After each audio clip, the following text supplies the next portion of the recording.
So to factor using difference of squares, oh, sorry, I'm on a bus. Use this formula. No, I'm talking to the video. You're saying that it's sorry to them. Yeah. Sorry, I'm on the bus. Okay, so you can only factor, there's a minus in between. Whoa. You take the square root of both terms, and you're able to do that and get an integer, like 6, and we get x, then we're going to be able to factor. We get x minus 6 and x plus 6. The next one's similar. You take square root of 9, you get 3. When you take the square root of 4x squared, remember square root of 4 is 2. Square root of x squared is x. So you are able to use the difference of squares formula.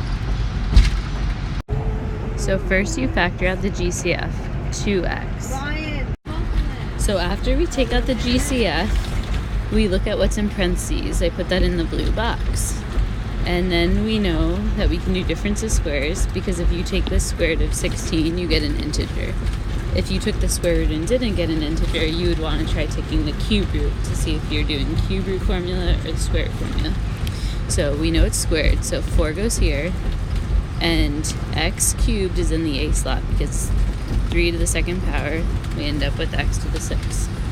So then we end up difference of squares, x cubed minus 4, x cubed plus 4.